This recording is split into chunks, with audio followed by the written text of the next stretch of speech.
Ladies and gentlemen, distinguished guests, friends, good morning. I don't really have true prepared remarks this morning because all I want to do is tell a story. I have a paper to keep me on task so I don't ramble, but that's really it. Because everyone in this room should be familiar with the story of Vladimir Kara-Murza. Throughout his life, he has worn an incredible number of titles, both in public and private life. Activist, journalist, human rights defender, and most recently, prisoner of conscience. He often, every day, took risks for the cause of freedom. He has opposed autocracy in mind, body, and spirit. And he has been a tireless advocate for the political reform and freedom of his own home country of Russia. And for this, he has gained attention. And for this, he has garnered well-deserved praise internationally. And for this, Vladimir Putin has tried to take his life 3 times, twice by poisoning, and another by throwing him in the darkest pit in Russia. He may not know this, but he is also as much an Arizonan as I am, or John McCain was. He had a lifelong friendship with John McCain, and they served causes greater than their self-interests together. He was a pallbearer at my father's funeral. I think it was described as his last dig at Vladimir Putin. And it was his speech to the Arizona state legislature, which would be used as evidence against him in his trial to convict. When threatened with arrest, he did not have to return home to Russia. When arrested, he could have fled. He could have abandoned his principles. He could have admitted incorrectly that he was wrong and been given a lighter sentence. After all, he was facing certain imprisonment and very likely his own death. But he did not. He chose to become a beacon of freedom in the world and a beacon for the cause of democracy. And for that, he was given the longest political prisoner's sentence in Russia since the death of Stalin. By, with, and through this example, he has become the greatest living embodiment of this prize. And I am so grateful that I can give it to him here in person. I would also like to mention that this is brand new news, that he has thankfully agreed to chair the McCain Institute's Committee on Political Prisoners. So thank you.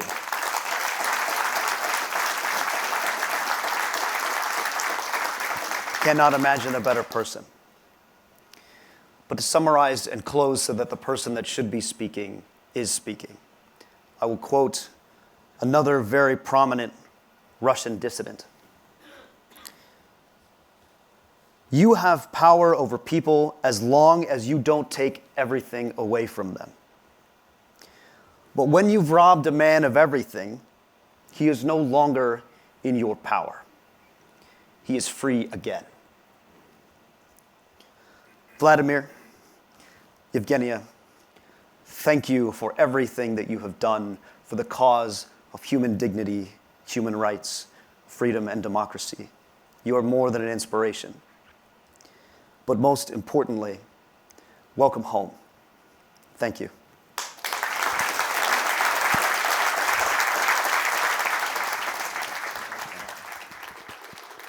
Thank you.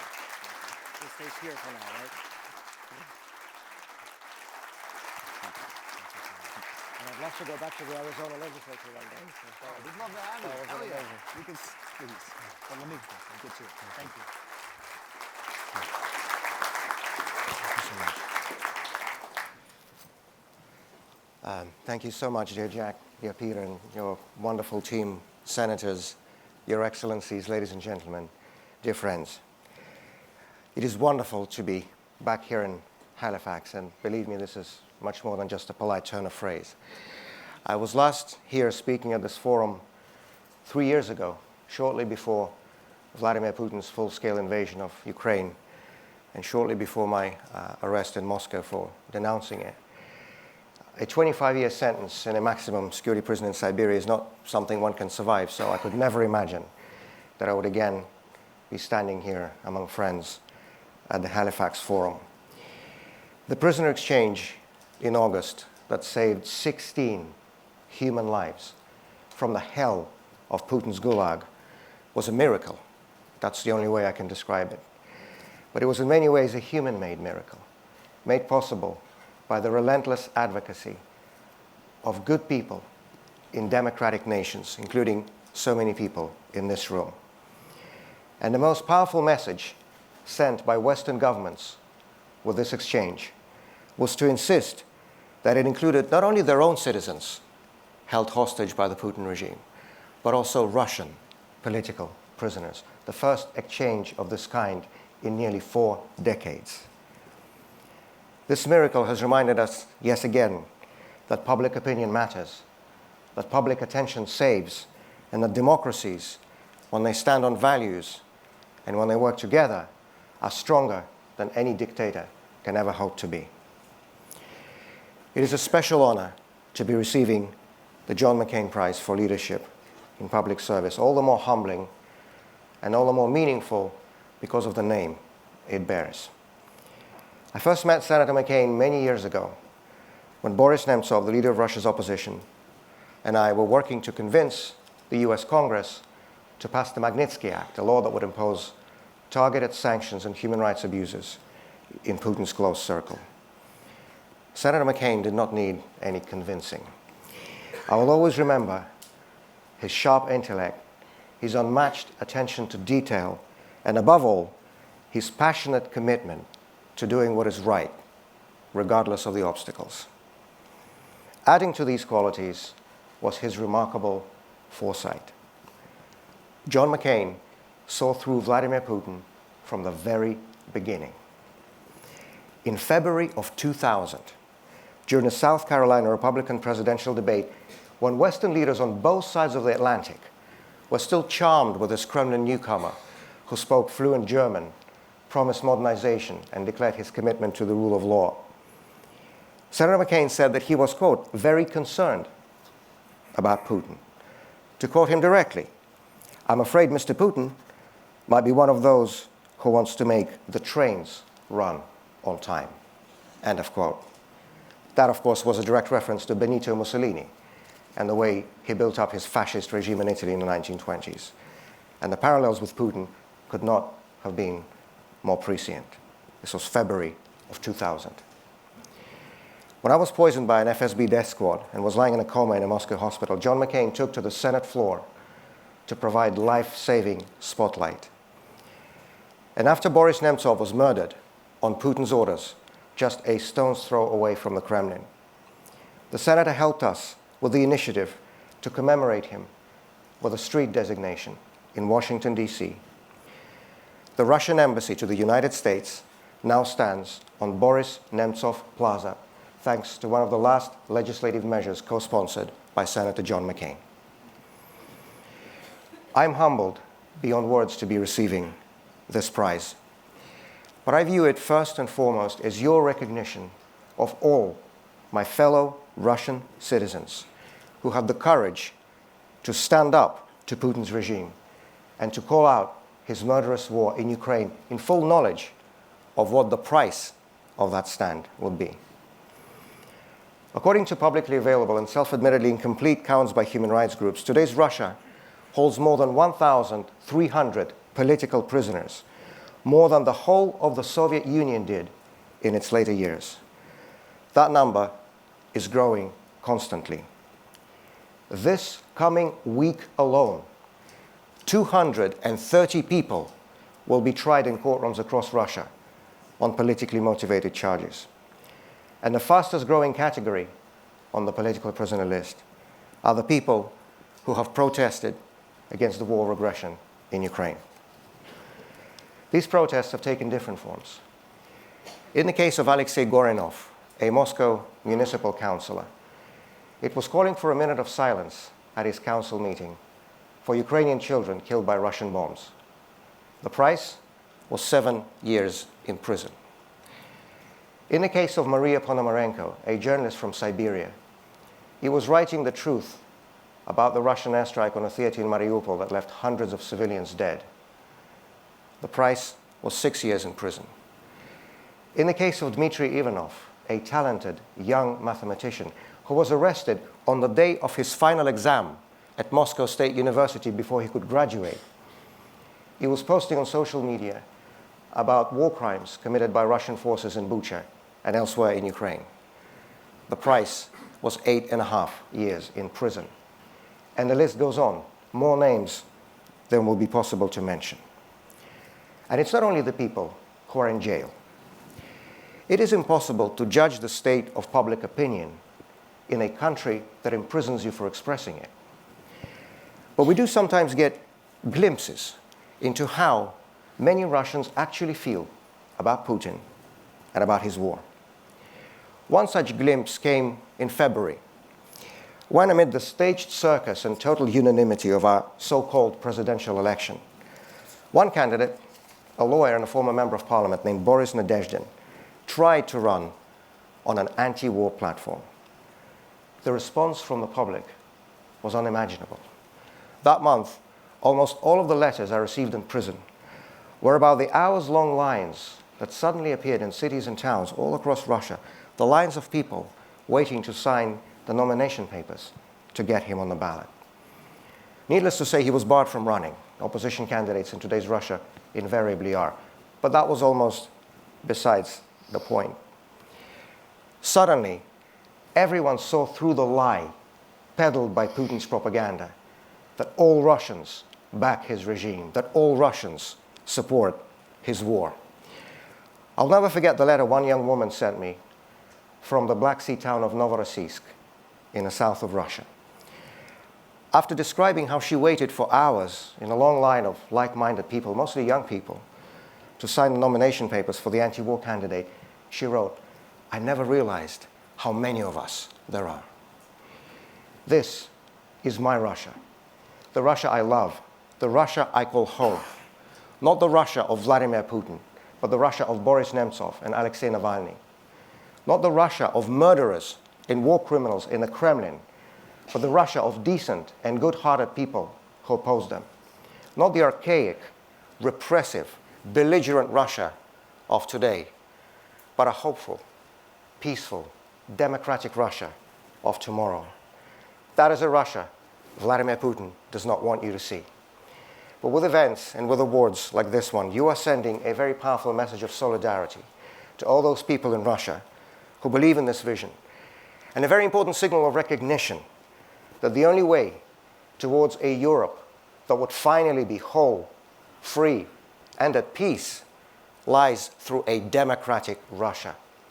I have no doubt that day will come. Let's work together to bring it a little closer. Thank you very much.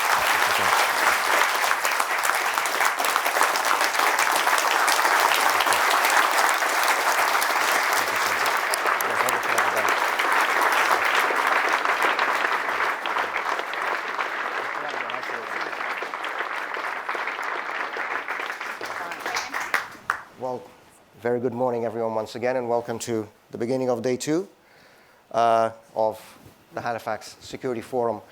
And to kick it off, we have the first on-the-record panel, the first on-record conversation about a topic that I know is very close to the hearts of so many participants of this forum and members of the Halifax family. Democracy equals security. And we have an amazing panel to start this conversation. I'm going to present my co-panelists in a minute. But first, a couple of words about the topic. Next year, to be more precise, on August 1st, 2025, we're coming up to the 50th anniversary of the Helsinki Final Act, the accord signed by 35 countries from Europe and North America in the capital of Finland, the first act of international law that very clearly and very explicitly and very firmly linked the notions of international security, economic development, and respect for democracy and human rights, the so-called three baskets of the Helsinki Accords. Now, the Soviet Union, of course, had no intention to, Sviatlana, welcome.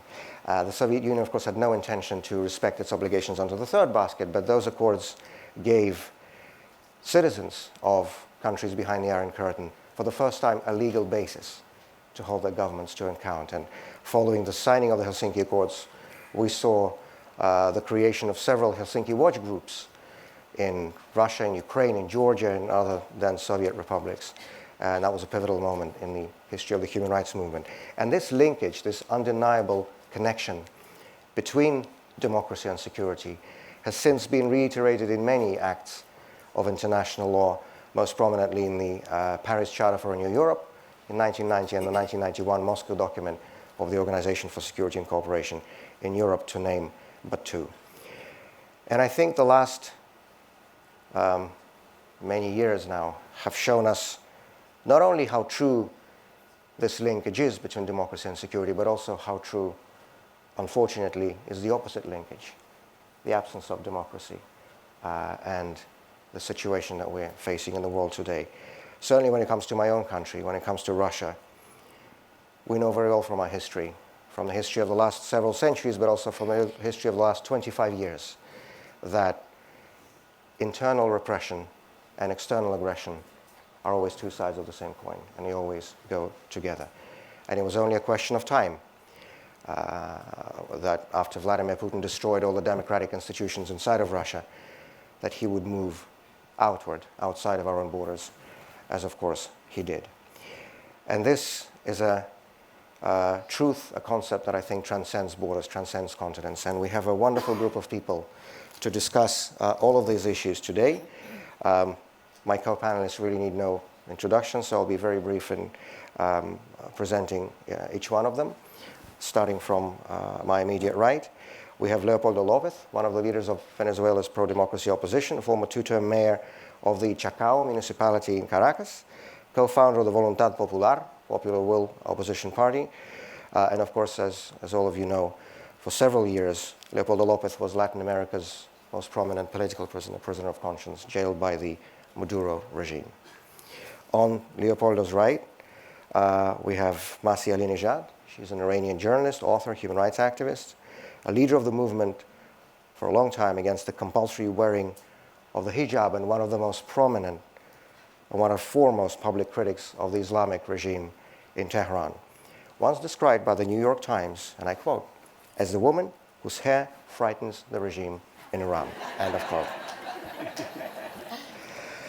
On Masih's right, we have Jeffrey Ngo. He's a historian, a writer, an essayist, and a democracy activist from Hong Kong. He's a co-founder and currently serves as the Senior Policy and Research Fellow at the Hong Kong Democracy Council.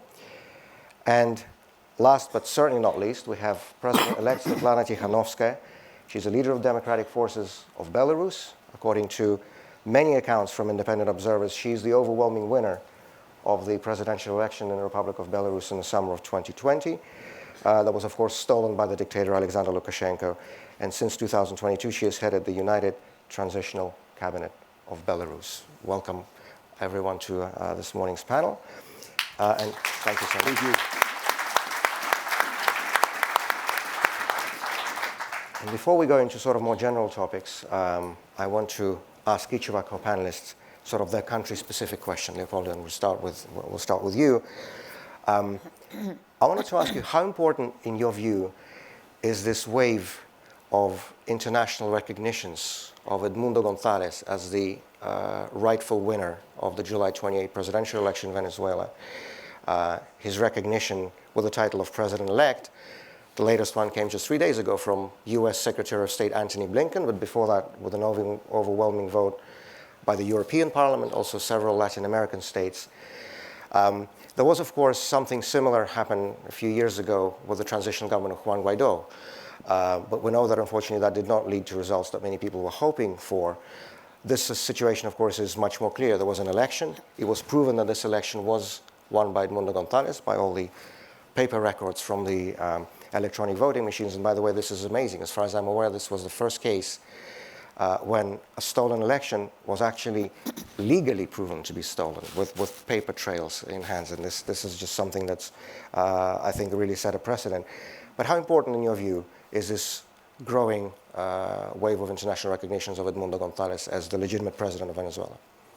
Well, first of all, I want to thank Peter. I want to thank all of you, and I want to thank you, my friend. I'm honored to be here with you, and I want to recognize your wife and all the work that she did while you were in prison. It's a great honor. So, and of course, to be with my fellow panelists. So, just to be clear, we had an election on July 28th in Venezuela, and it was a landslide.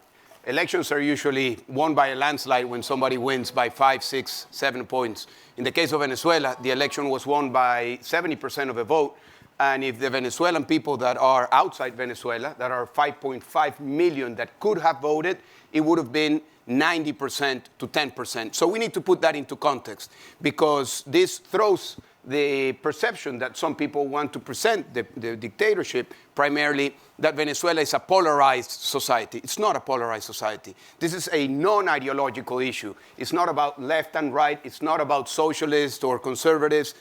It's the people against the dictatorship, the oppressed against the oppressor. And we had the opportunity to go to an election. The case of Venezuela, like others, is an autocratic regime that has used elections for more than 2 decades. And we were able not only to win, but to prove the victory of Edmundo González. Unfortunately, the recognition of that victory has come not in the type of commitment that we need. It's been late. It's been more than 5 months until the United States recognized. It just recognized Edmundo González as president-elect only 3 days ago. That should have happened as soon as the results were proven. And we believe that it's crucial that European countries also recognize this, because it's crucial for the Venezuelan people inside Venezuela to know that the democratic governments and the democratic people are siding with Venezuela. The Spanish parliament has, if I'm correct, well, the right? parliaments have. The Spanish parliament has recognized, the European parliament has recognized, the Chilean parliament, the Argentinian parliament, the Panamanian, but not the governments. Mm-hmm. Now we hope to start to see a sequencing of recognitions before January the 10th. That is the moment when there will be the swearing in. Mm-hmm. But this is the first step. The first step to do many other things. And we believe that we are at a moment where the democratic governments need to step up and support the Venezuelan people. Because you were relating the situation in Russia, thousands of political prisoners going to prison for dissent, for a Twitter, for a comment. That's the case of Venezuela. We have more than 2,000 political prisoners. Many of my friends today are in prison. Many of them have been killed, murdered, abducted, tortured. And this is what we are living every single day. And we need the support of democratic governments, because the title of this panel couldn't be more precise. Without democracy, Venezuela will continue to be a security problem as it has been for the past years. So we are set to transition to democracy. The Venezuelan people have spoken very clearly, and now we need the determined support of democratic governments. And I have to say that we want to keep the type of support as bipartisan as we can, because this is not about Republicans or Democrats. This is not about conservatives or liberals.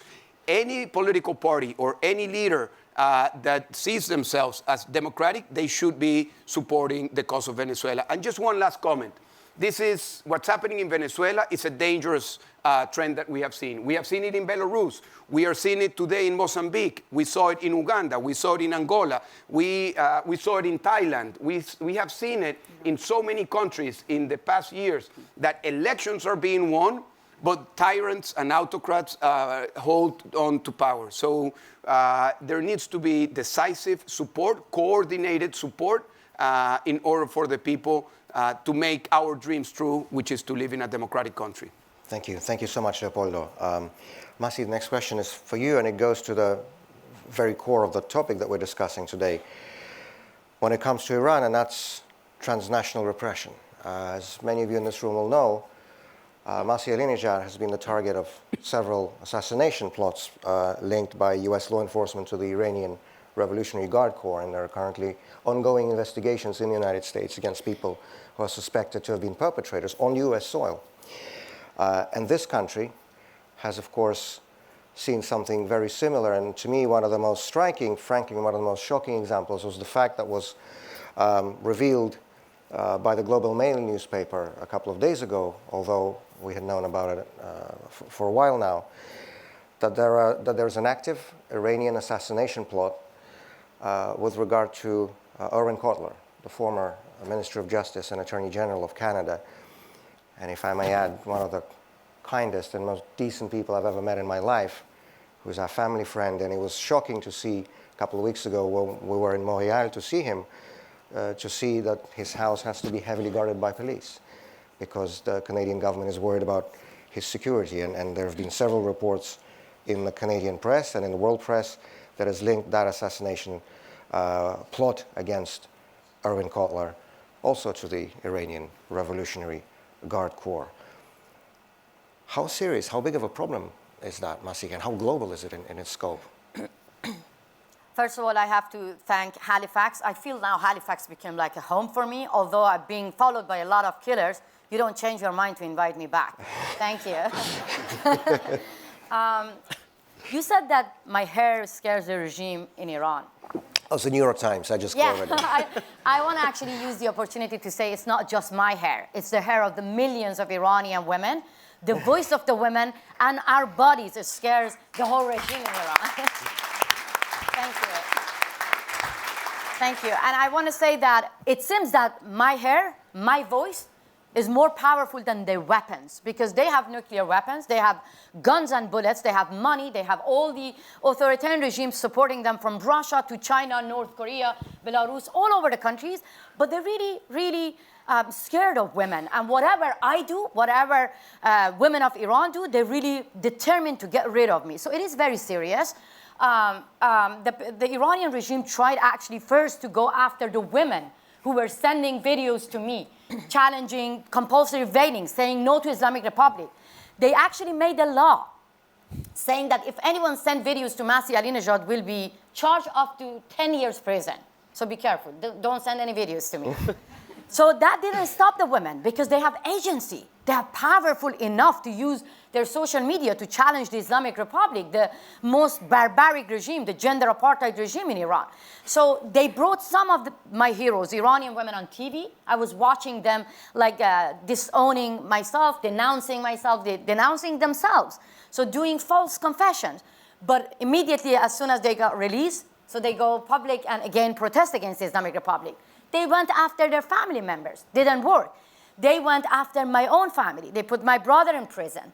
For 2 years, you were so powerful because your amazing husband was a warrior. My brother was punished because of me, because they wanted to put the guilt on my shoulder. And I didn't bow to the hostage takers. I continued my fight. So when they found that none of these tools are working, they used transnational repression. Send killers in front of my house. First, the FBI stopped the kidnapping plot. Then there were a guy from Eastern Europe with AK-47 in front of my house. He was gigantic. He didn't even need to carry AK-47. He could just easily kill me like this. Then just recently, the FBI arrested 2 gunmen. They are from New York. They are Americans. The Iranian regime, the person who assigned to kill President Trump was the same one assigned to kill me, to hire these 2 killers. They were waiting for me outside the university that I was supposed to give a talk. So that actually shows you the killing, torturing, assassination is in the DNA of the Islamic Republic. I don't carry any weapons. So they try to actually silence us beyond their own borders. And I'm telling you, I want to use what my brother in arm, Leopoldo Lopez, used that. I'm not alone. All over the world that you see people from Hong Kong, from China, from Russia, from Belarus, we are being surrounded by security details. We are being protected by security details miles away from our own homeland. We are very pleased, but at the same time, we have one common message. We want democratic countries to protect national security of the Western countries. We want the democratic countries to be as united as Putin, Khamenei, and the dictators from all over the world to protect democracy. Because at the end of the day, I'm not scared of getting killed by dictators. But this is scary, that they dare to challenge the US government on US soil, to challenge, as you mentioned, the Canadian government on Canadian soil. So I want to end it recently alongside Garry Kasparov, the enemy of Putin, as you know, Leopoldo Lopez, and the dissidents from 56 authoritarian regimes, a new initiative called World Liberty Congress. And we all coming from different countries. We don't share languages, religion, beliefs, but we all share one common at World Liberty Congress, fighting for freedom, dignity, and democracies. And I always say that our dictators, they don't share anything. One of them is religious, extremist religious. The other is non-believer, but they share one common goal, crushing democracy. They hate equality, feminism, and they want to destroy Western values, universal values. So here we are.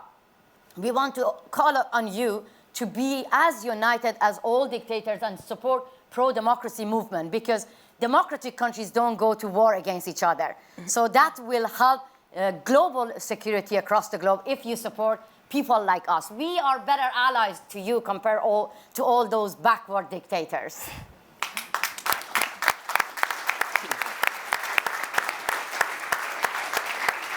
Thank you. Thank you so much, Masih. Jeffrey, my question to you is, of course, on the recent sentencing of 45 pro-democracy activists in Hong Kong, all cases relating to the 2019 protest, and the ongoing trial of Jimmy Lai, yes, the independent newspaper publisher who's facing a long, long sentence, and, well, for whom, let me be candid and open here, for whom it's really a question of life or death. And he has been testifying for the past few days. He will continue to be, and I hope as much attention can be paid to that case as is possible. And by the way, you know, in our day and age, when unfortunately not too often do we see a principled stand by the leaders of Western democracies with regard to human rights issues, certainly with regard to individual cases of political prisoners, it was really heartening to see at the recent G20 summit in Brazil, the Prime Minister of the United Kingdom, Sir Keir Starmer, because Jimmy Lai is a British citizen, confront publicly, face-to-face, Xi Jinping, the president of China, on the case of Jimmy Lai, and the Chinese delegation rushed to evict all the journalists and camera people from that room. So it's really hopeful to see such signs. But Jeffrey, could you talk a little bit about this recent sentencing and also the ongoing trial, and in general, all these so-called national security cases that are being used by the communist authorities against pro-democracy activists in Hong Kong? Yeah, well, thanks for the question, and obviously thanks, Halifax, for having me. You're certainly correct, and I'm sure many of you in the room have been following the number of court cases in Hong Kong. Just a few days ago, my best friend Joshua Wong, along with 44 others, have been sentenced into prison, in his case, over 4 years in prison.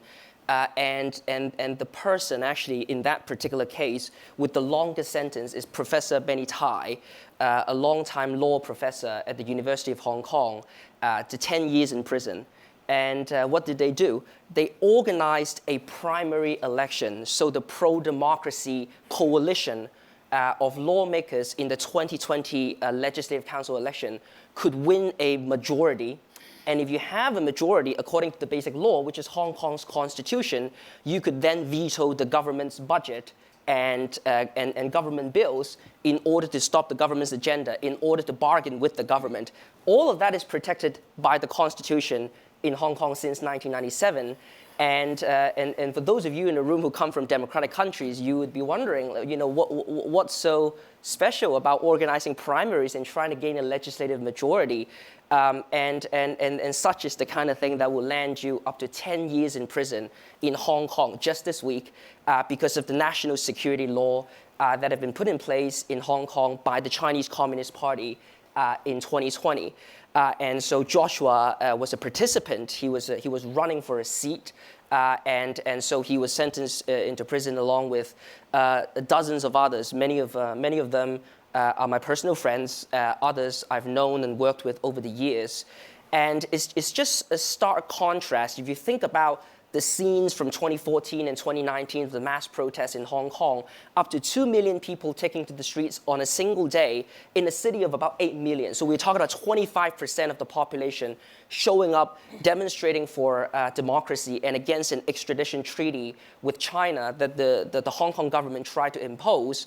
Hong Kong used to have one of the most robust civil societies. I mean, even more robust than some of the democratic countries in Asia, including, for instance, Japan. And overnight, you have all of that gone. And now you have basically every prominent pro-democracy leader, including academics, journalists, politicians, and other members of civil society, either in prison or in exile. And this is the situation that we're talking about. And the Jimmy Lai case, obviously, that's perhaps the most high-profile case because of his personal celebrity. But what is less talked about is the number of anonymous political prisoners. We at HKDC, my organization, we have an ongoing database that we update multiple times a month with a tracker of the number of political prisoners in Hong Kong since 2019 is available on our website. And we take a broad definition of what counts as a political prisoner, which is basically anybody who has been sent to jail by the regime since the 2019 protests for all protest-related charges, as well as political charges like the primary election case that I was just talking about.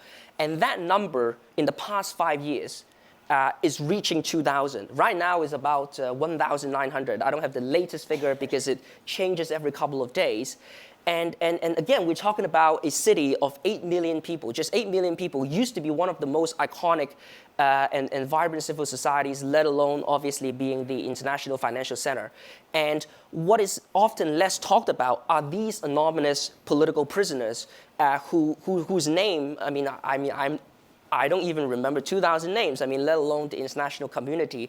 And so we should definitely shine a light on that because they represent what's wrong with Hong Kong right now, which is the increased repression by the Chinese government.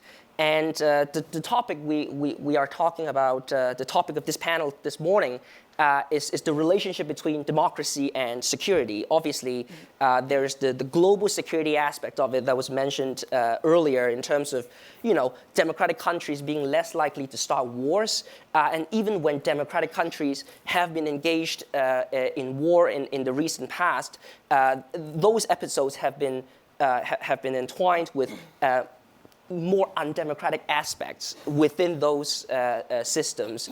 And I want to talk about another aspect of security, which is personal security.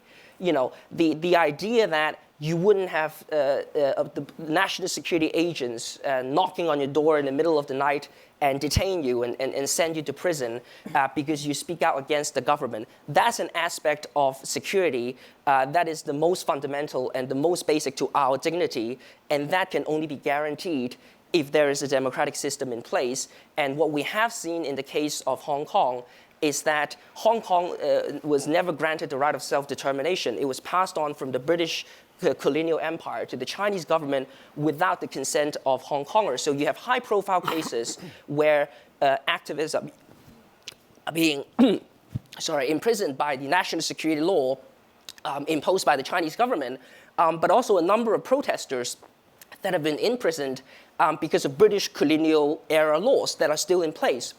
And so Hong Kong was never fully democratic, and that lack of democracy is the reason why personal security is deprived. And the Chinese government wants you to think that there's national security when there's no opposition. But I would say that personal security is just as important, if not even more important. Thank you. Thank you so much. Thank you, Jack. Madam President-elect, this year marked 30 years since Mr. Lukashenko has been in power in Belarus. Longer than Putin, longer than Chavez and Maduro put together. Almost 2 generations of Belarusians have grown up not knowing any other reality. And in a couple of months, there will be another so-called presidential election in which he will seek the 7th, if my math is correct, presidential term. And just a few days ago, Lukashenko met with students from Belarusian universities, and one of the questions was about the protests in 2020 following your election victory. And the dictator said that next time he won't hesitate to switch off the internet in the country completely. For a while, though, and up to and including your own election in 2020, the Lukashenko regime sort of tried to keep the pretense, the facade, and allow at least one genuine opposition candidate to the ballot, which made a lot of us in Russia envious, because I don't even remember the last time I had an election when genuine opponents were allowed on the ballot. But of course, he learned his lesson when he allowed you in 2020. If I understand correctly, there will be no genuine opposition candidates in the upcoming so-called election in January. What is the strategy of the Belarus Democratic Forces towards this upcoming quote-unquote vote? And do you expect, do you hope, do you predict that there may be protests of the kind we saw in 2020? Hello, everyone. First of all, Vladimir, let me congratulate you on the award you have just received. You're a real example of strength and dedication to principles and values. And thank you for your fight and for supporting Belarusian democratic forces, for supporting Ukraine. It's so important, for our region. And thank you that you just from the beginning told that it's so-called elections. We all understand here that in dictatorship, all this event that dictators are holding is circus, it's imitation, it's ritual, but has nothing in common with elections. It will be, in our case, it will be reappointment of Lukashenko by Lukashenko himself. And of course, this trauma this dictator got back in 2020 is so deep that he now already preliminarily, he's trying to destroy the rest, what stayed in Belarus. Repressions that we are going through for 4 years already, they even intensified. We see how KGB, and OMON, this military people, they already now practice how to suppress any uprising. We heard this declaration of the dictator that he is ready to shut down internet just in case of uprising. So it's the sign that he feels very fragile. It's the sign that despite the 4 years repressions, putting people in prisons, he's afraid of Belarusian nation. He's afraid of Belarusians. Though he liquidated civil society in Belarus, though he ruined media inside the country, he's still afraid because he sees that Belarusian people are not giving up. Those who had to flee Belarus, and it's about 500,000 people, we restored our activity in exile. We restored our media, we restored our civil society. We have many network of volunteers inside the country who are providing us information, people in the Lukashenko system who are leaking inside, for us. So he's afraid to be betrayed constantly. That's why, I honestly think that there will not be possibility for people to uprise visibly because the preparations, are too hard, from the side of regime, and I don't want people to sacrifice in vain. We are preparing for the real window of opportunity for our country. It might be connected with the victory of Ukraine, and I wish this, that Ukrainians will get everything possible for their victory. It might be connected to some physical issues. People are not immortal, Lukashenko as well. It can be connected to some economic issue. Maybe something happens in Russia, but it should be like a real proper moment. And this, so-called elections will not change anything politically for Belarusian people. Lukashenko will not become legitimate in the eyes of Belarusians, and I see consensus among our democratic partners that they will not recognize him. They will not return to business as usual. But we have to create more pressure. We have to show consistency towards the regimes that, despite all these rituals, they are illegitimate. Nobody is talking to them. They are suppressed by, democratic society. And, but of course, for all these years, Lukashenko is trying to suppress democratic movement. And I wanted to add to Masih about transnational repressions, because it's not only about, physical threats, like in our case. Now Belarusian people who live abroad, we can't renew our documents, we can't renew our passports because embassies are blocked from, doing their job. And very soon we will have at least 500,000 people, stateless people. So that's why I encourage democratic world, to think non-conventionally, to show dictators that they don't own people. And despite all the attempts, to ruin us, to ruin our, dedication, to the fight, democratic world will stand with us. And I just want to share one thought, that sometimes I think that leaders of democratic movements or people from opposition, when we are asking you for assistance, when we are asking you to pressure the regimes, when we are asking you to bring perpetrators to accountability, sometimes it's look like we are asking for help. I just want to tell you that what you are doing for the countries and for people who are fighting for changes for democracy, it's not a charity. It's investment into security of your countries as well. So don't think...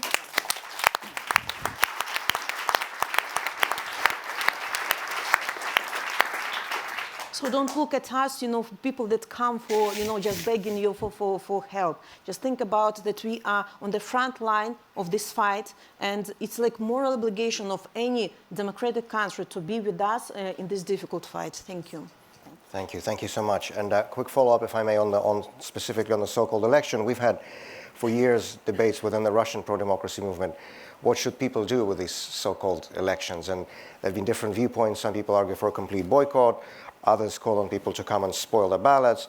Others still say vote for any of these so-called candidates except for Putin and so on. What will you be, if anything, what will you be calling on your fellow Belarusians to do on that so-called election day? We know that regime forcefully make people to go to the polling station. So we ask people, if you are on the polling station, put the stick in front against all, candidates, because it's all Lukashenko. You still have that option, Belarus? Because we haven't had it in Russia for years. There's still an against all on the ballot. Okay. Maybe it will be hint that for makes dictator. things easier. Not to have such option.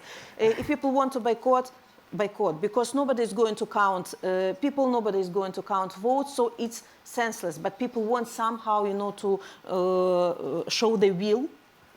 So we just propose, of course, this opportunity. Those people who are in exile, people, our diaspora, of course, will hold huge media campaign. There will be events, in different countries to attract, again, attention to the situation in Belarus, because attention span is rather short. We see how many countries are not in focus.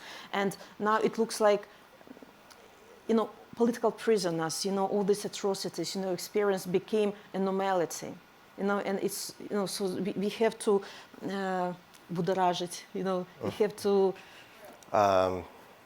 excite. Okay. We have to remind, the world that these things are happening and it's not normal. Thank you. Thank you very much. There's been a lot of sort of doom and gloom about democracy in recent times, even as it comes to Western countries. I was at the Night Owl session last night discussing the next 4 years in the US, and we see parties of the fringe, both far right and far left, gaining a lot of votes in elections in Germany and Austria, for example, and frankly across Europe. So a lot of gloom, even in countries with established democratic systems. I want to ask each one of you, what gives you hope, what gives you the motivation to carry on and to continue in your fight, and what makes you certain, because I know all of you are certain, just as I am with regard to my country, that we will prevail in the end. What drives you in this? And if I could ask you to answer this briefly in a minute or two so we can have time for questions from the audience, because I want to make sure to give people a chance to ask as well. Leopoldo, we'll go in the same order. Well, for me, it's very clear that the people want to be free. And it's very clear that the people in Venezuela have done for years everything that it takes. We've taken the streets, we've voted several times, we've won the National Assembly, we've gone to negotiations, and people over and over reinstate their commitment to want to be free. And yes, there is a lot of doom, as you say, about democracy, but in our countries, democracy is the hope. And I wanna just take on the comment of what Sviatlana said. Investing in democratic movements, it's the best preventive security policy that could be in place. And many times we are looked at as beggars, as you said. I remember I had a meeting in Washington, D.C. as soon as I left Venezuela. And I said, we want to bring together freedom fighters to promote regime change. I use these words. I was not aware of the subtleties. We were talking about the World Liberty Congress. And the person, in this meeting, they said, whoa, you need to be careful with those words. Regime change, freedom fighters. And I said, well, we can sugarcoat as you want. But that's what I do every day. I wake up every day to fight for freedom. My friends are still in prison. My country is under a dictatorship. And the one thing we fight for is regime change, is political change, is democracy, is to get rid of the dictatorship. So we can publicize it in different ways. But we truly believe that this is something that motivates millions of people that take the streets, that go to voting once and over again. And we believe that in the case of Venezuela, that we will prevail. These results will be the transition to democracy. And if that happens in Venezuela, it would be like the fall of the Berlin Wall for the Americas. Because if we prevail with democracy in Venezuela, we will see Cuba, we will see Nicaragua, and we will see changes happening in the entire region. So this is the best for democracy that could happen, to support the Venezuelan people and what the Venezuelan people already said in elections, as they said in Belarus and many other countries. Thank you. Thank you so much, Leopoldo. And let me just back you up on what you said here, because I think there's nothing wrong with regime change, and that taboo should be off. Oh, but we have been censored for years and years just because of using the word regime right. change. Even Canadian Prime Minister were like trying to be politically correct, saying that change of regime. I said, that's regime change. I mean, whether you like it or not, I mean, when it comes to Islamic Republic, when it comes to Taliban, when it comes to Maduro's regime, when it comes to Putin, stop being politically correct and stop giving diplomatic titles to dictators. Absolutely. What gives you hope, Masih? Oh, what gives me hope? You know what? Let me be very, very honest with you. A lot of times when I go to different conferences, people want me to give them hope. My country, my women are being beaten up, being raped in prison, facing torture every single day. But I have to say, the only thing that gives me hope is the people who are actually suffering in prison. But when it comes to the Western leaders, I feel that they are hopeless. Please don't change your mind and still invite us, because we have to be honest with you. Look, the American government, they spend, I don't know how much, I don't know the numbers, billions of dollars, billiards, I don't know, to actually change Afghanistan by Taliban, like giving 20 years of money, but now they handed out Afghanistan to Taliban again, and they don't know that. It's going to be, this nation is going to actually educate terrorists, and they're going to be a risk and danger for democracy everywhere. So the same thing happening to my country right now. The Western leaders telling us that, okay, now they have election. As my sister said, this is not election. This is called a selection. Ali Khamenei pick some people and tell them, come and vote. And suddenly the Western media, Western leaders celebrating our so-called reformists. People calling me and say, congratulations, you won. Finally, you have reformist president. I'm like, wow. You really think that ISIS, Taliban, Islamic Republic, as you said, they're scared of my hair and my body, they can be reformed? No. They have to be overthrown. They have to be like, a regime change, as my brother said. So what gives me hope? People in my country, from outside, maybe you see that the street is calm. Yes, because they killed more than 1,500 people in blood in November. They killed 700 innocent protesters, teenagers, girls in Women Life Freedom Uprising. They arrested 22,000 innocent protesters. Of course, the street is empty, but underneath the surface, there are a lot going on. And like today that I'm talking to you right now, there's one former political prisoner. He has sworn up his lips together, standing in the streets, every part of the streets, protesting against the executions of 6 innocent protesters who are on the death row right now. So I want to make long story short, those high representatives of the EU who cut their hair to show their solidarity with my women in my country, they never cut their ties with the killers. So of course they killed the hope of Iranian people. But those women inside Iran, inside Afghanistan, with empty hands, challenging these oppressors, they're giving us hope. So yes, I want to actually tell you that sometimes I myself feel miserable. Sometimes I cry in private, but we are here to make our oppressors feel miserable. That gives me hope.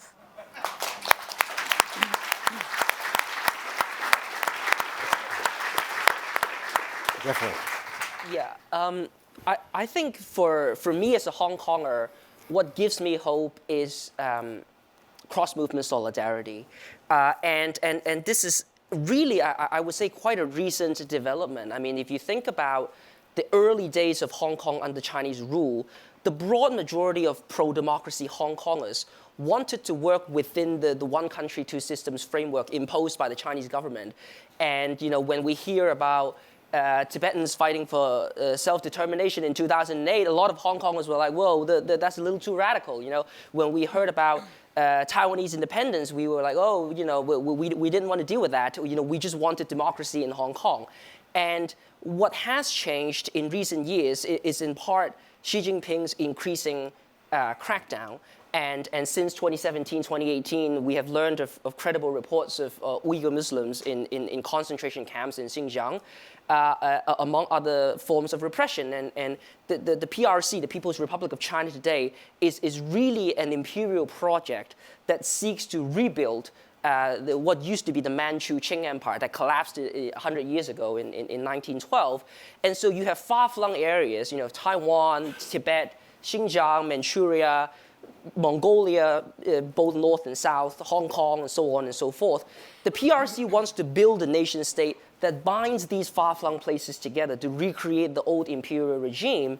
And what we have seen in recent years are these peoples joining forces and fighting together. And in 2022, I was involved along with our Tibetan friends, Uyghur friends, Taiwanese friends, and so on and so forth, with protesting against the Winter Olympics in Beijing, for instance. And we called for a diplomatic boycott of those games. And among other countries, the US, President Biden did precisely that. And that would not have been successful without that cross-movement effort. And so that gives me a lot of hope. And the other source of hope, specifically thinking about cross-movement solidarity, is the trajectory of Taiwan. I just came back from Taiwan last week, and the system of democracy, how robust it is just a source of inspiration to so many of us fighting for freedom. We were talking about transnational repression. It wasn't that long ago when Taiwan was ruled by far-right dictatorship, Chiang Kai-shek's regime. He would sponsor killers on American soil against folks who demonstrated for democracy against that regime, in the Cold War backed by the United States, like South Korea. And there was a period of a transition to democracy in the 1990s. There are now free elections in Taiwan. The country is committed to multilateralism. The government is responsive to people. And just looking at how civil society thrives, there's free press, there's academic freedom. The court case that we were just talking about a moment ago, when the 45 Hong Kong activists, the political leaders were sentenced to prison, the strongest response of all the governments so far have come from the Taiwanese government under President William Lai. And so if you look at the trajectory of Taiwan from a dictatorship to a democracy, a country that is able to build onto its unique cultural identity, respects Aboriginal rights, respects diversity, respects LGBTQ rights, and forges forward despite being isolated from the international community. The success of Taiwan gives me a lot of hope of self-determination, fighting for self-determination against the Chinese nation-building project. Thank you. Thank you so much. Sviatlana, the last word of the panel is yours. What gives you hope for the democratic future of Belarus? Vladimir, maybe the first one, what gives me hope, no, doesn't give me hope, but what I use, to continue the fight is pain. paying for every political prisoner who is suffering now in jail, for paying for people who live in constant fear that in midnight, KGB will knock their doors and detain them. And this pain transforms into energy to continue the fight. I see how people, despite all these fears and repressions, they are not giving up. It gives huge, boost to the fight. The second one, I see how democratic society is changing. I see how they are ready for non-conventional decision. I see how they realize that this fight against democracy and dictatorship in their hands as well. And they're responsible for the victory of democracy as well. So, the worst feeling when I'm communicating to diplomats, to leaders or to politicians, to see empty eyes. It means that they don't care about democracy. They don't care about contribution into changes, like global changes in the world. And third point is it's not about hope. It's about very hard everyday work. Believe me, for these 4 years of my short political path, I have been knocking so many doors, and not every door is opened for us. And you have continue and knock, find other ways how to enter this or that door, and finally, when you find solution, you are so excited that it's not because you didn't lose hope maybe 1, 2, 3 years ago. Because I'm talking now about our case about accountability. For 4 years, we have been collecting crimes of Lukashenko's regime. Repressions, hijacking of airplane, migration crisis, kidnapping of Ukrainian children, transnational repressions, and at last, one small country, Lithuania, they sent referral to International Criminal Court to start special investigation against Lukashenko's regime. And now I'm really waiting for big, powerful countries, to support small Lithuania in this case, to show that you're not looking what Putin will say or, other dictator will say, but you're doing your job. You really defend you're ready to defend what is good. So I encourage, everybody in support of this case. Dictators don't feel impunity because they feel in indecisiveness. They see that not all international institutions are working, and they cross red line after red line, challenging you, powerful democratic world, and think that you don't have instruments and tools to answer them. But you have. Stop or start believing in your power. Thank you. Leopoldo, 30 seconds. Very briefly, to that question of what gives us hope, at least to me, the fact that we are not alone, that the fight that we are fighting in Venezuela is the same in Nicaragua, in Cuba, in Belarus, in Hong Kong, in Iran, in Afghanistan, for the Tibetan people, for many other people, that gives me hope, because this is a global struggle. And that's why we want to underline the need for the democratic governments, for the democratic societies to work together, because autocrats are working together. Maduro is still in power, and many autocrats are still in power because of the support they get from other autocrats. So for me, it gives me hope, this diversity, the fact that we are in the same fight, the fact that you have heard the same story with different languages, with different places, but it's the same struggle for freedom. That gives me hope. Yes. Thank you. Thank you so much to our amazing panel this morning. And 2 key takeaway ideas for me are that democracies do not go to war with each other, and supporting democratic movements is not charity. That's an investment into a secure and stable future. Thank you so much. We look forward to the rest of today's discussion.